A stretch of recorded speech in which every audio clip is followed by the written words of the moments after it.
हर साल आपकी गली से कुछ मुसलमानों का एक जुलूस निकलता है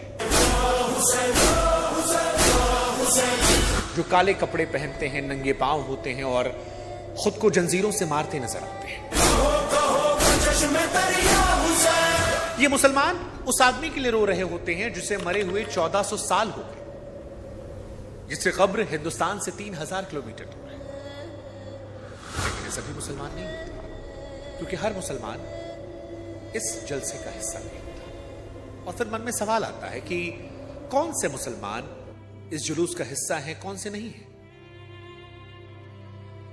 इतिहास हमेशा जीतने वालों का होता है, ऐसा कहा जाता है। लेकिन 1400 साल पहले जिस व्यक्ति के गुजरने पर आज हिंदुस्तान समेत दुनिया के कई हिस्सों में यह जुलूस निकलता है, उसकी कहानी उस जंग की है जिसका इतिहास हारने वालों ने लिखा था।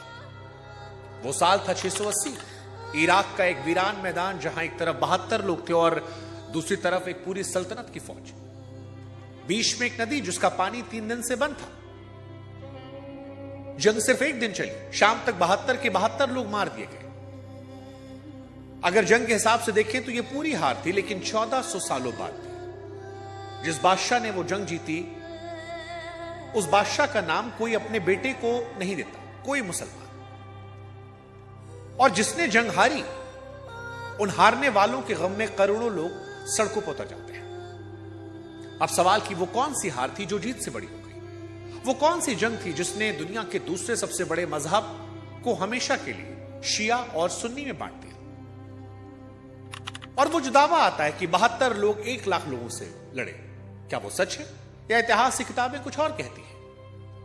उस जंग का वो कौन सा कमांडर था जिसने जंग की सुबह जीतने वालों का साथ छोड़ दिया और उधर आकर खड़ा हुआ जहां मौत सुनिश्चित थी? और क्या वहीं से ये नारा निकला कि जिल्लत की जिंदगी से इज्जत की मौत बेहतर? और सबसे बड़ा सवाल कि जब मैदान में तलवार उठाने वाले हर मर्द को मार दिया गया, तो फिर हारने वालों की यह कहानी लिखी किसने? जवाब में एक जंजीरों में बंधी औरत का नाम आता है, और उस औरत का किस्सा उस जंग से बड़ा है। एक और रोचक हिस्सा, क्या आप जानते हैं कि उस पूरे कत्लेआम, पैगंबर के पूरे खानदान के सारे मर्द मार दिए गए थे, सिर्फ एक जवान मर्द जिंदा बचा था। और जो बचा था उसे तलवार ने नहीं बचाया था, ढाल ने नहीं बचाया था, उसे बुखार ने बचाया था। अब सवाल कि भला बुखार किसी की जान कैसे बचा सकता है? आज समझेंगे।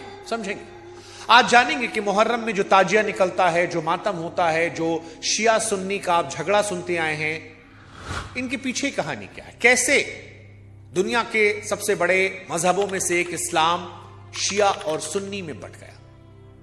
आज इस कहानी को विस्तार समझेंगे, और इस कहानी को समझने के लिए आपको करबला को समझना पड़ेगा।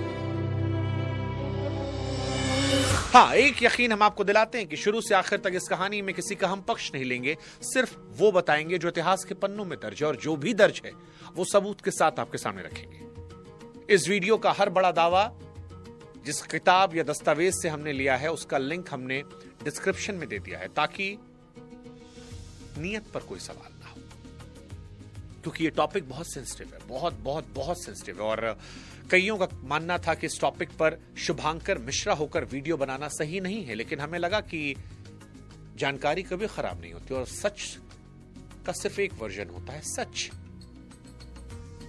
झूठ में आपको सोचना पड़ता है, सच बोलने के लिए क्या सोचना है। इसलिए आज शिया और सुन्नी इस्लाम में कैसे बटे, इसका सच हम आपके सामने रखेंगे। इस कहानी की शुरुआत करने से पहले हम अपने दर्शकों से एक बात कहना चाहेंगे कि आगे इस कहानी में जो भी नाम आएंगे, जैसे कि मोहम्मद साहब, अली, हसन, हुसैन, मुसलमान जो हैं वो इनकी इज्जत करते हैं और उन्हें हजरत और इमाम जैसे एहतराम के लफ्जों के साथ याद करते हैं।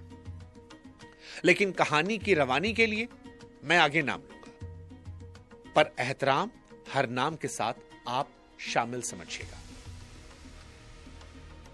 ठीक? ये आपसे गुजारिश है, ताकि नियत पर सवाल ना हो।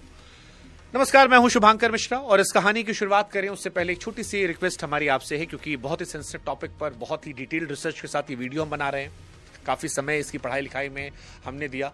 हम चाहते हैं कि हमारी मेहनत को थोड़ी सी इज्जत आप बख्शें और हमारे चैनल को 1 मिनट पॉज करके सब्सक्राइब कर लीजिएगा। हमें खुशी होगी, ये आपकी तरफ से तोहफा होगा हमें। दूसरा, संभव हो तो हमारे व्हाट्सएप चैनल से जुड़िएगा ताकि हम और आप अपने रिश्ते को मजबूत कर सकें और आगे भी ऐसे सेंसिटिव इश्यूज पर जब हम वीडियोस बनाएं तो वीडियोस आपके व्हाट्सएप पर पहुंच जाएं ताकि आपको खोजने की जरूरत ना पड़े या फिर फीड में कभी दिखाई पड़ जाए वैसी नौबत ना आए।